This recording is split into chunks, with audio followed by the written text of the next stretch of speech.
পর থেকে আসামিরা আসলে সে চিকিৎসাধীন ছিল, দীর্ঘদিন চিকিৎসাধীন থাকার কারণে আসামিরা আগের থেকেই পালাইছিল। প্লাস মারা যাওয়ার পরে ওরা ওদের যে মোবাইল ডিভাইস থেকে শুরু করে সব ধরনের যোগাযোগ তারা বন্ধ করে রেখেছে এবং কোনো ধরনের ইলেকট্রনিক কোনো ডিভাইস তারা ব্যবহার করতেছে না। আমরা সর্বোচ্চ চেষ্টা করতেছি এই আসামিগুলোকে গ্রেপ্তার করার জন্য বিভিন্ন আমাদের পাশাপাশি র্যাব কাজ করতেছে। তো আশা করতেছি খুব শীঘ্রই আমরা হয়তোবা দু একজন আসামিকে ধরে ফেলবো। আজকে এরা যে রাস্তায় অবরোধ করেছিল, তো এদের সাথে আমার কথা হলো শেষ পর্যন্ত যে আগামী 5 দিন আমরা সময় নিয়েছি, 5 দিনের মধ্যে কোনো একটা ভালো রেজাল্ট আমরা দিব আশা করি। 5 জন মহিলাকে আমরা অস্ত্র সহ ধরে দিছি।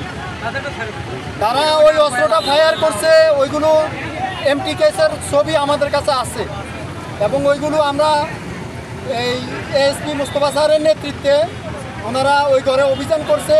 অভিযানে ওনারা আরও অনেক দেশীয় অস্ত্র, চাইনিজ কুড়াল এগুলো পেয়েছে।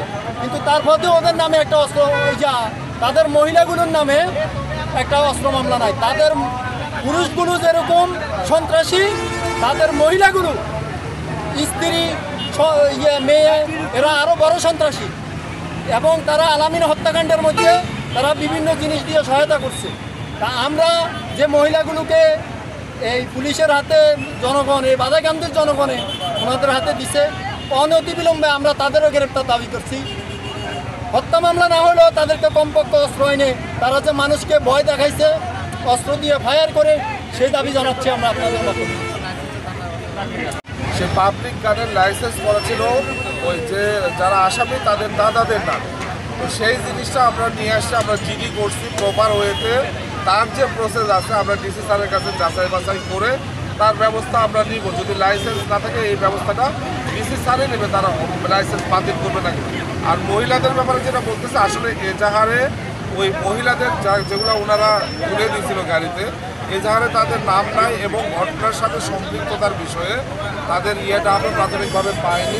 এরপরেও তারা যদি আদালতের মাধ্যমে সম্পূরক এজাহার দিয়ে বিজ্ঞ আদালত যদি অ্যাকসেপ্ট করে, তো তাদেরকে আমরা ধরবো, অবশ্যই গ্রেপ্তার করবো। তারা তো ফায়ার করছে একটু আচ্ছা, ওই অস্ত্র ডিসি স্যারের কাছে লাইসেন্সটা অনুমোদন করার পরে ওই অস্ত্র ফায়ার হয়েছে কিনা সেই জিনিসটা আমরা পরীক্ষার জন্য পাঠাবো। এটা কোর্টের বিষয়, আবেদনের বিষয়, কোর্টের অনুমতি পাইলে আমরা পাঠাই দিব। আর এই মামলা সংক্রান্তে ওনারা যে 5 জন ধরেছে তার মধ্যে একজনকে আমরা এই মামলায় আমরা গ্রেপ্তার দেখানো আছে, একজন গ্রেপ্তার হয়ে আছে এবং বাকি আসামিগুলো আসলে ওনাদের সাথে আমাদের বিরোধ নাই, দ্বন্দ্ব নাই।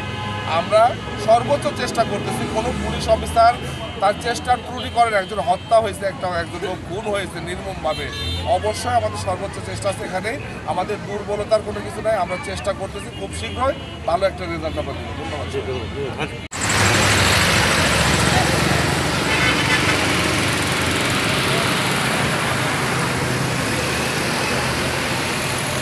এবং পুলিশে বলতেছে এটা লাইসেন্স আছে, কিন্তু কোনো লাইসেন্স পর্যন্ত দেখাইতে পারবে না।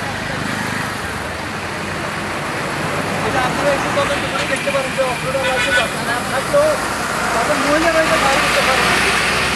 আমার দাদার নামের অস্ত্র আমি বাইরে করতে পারি না।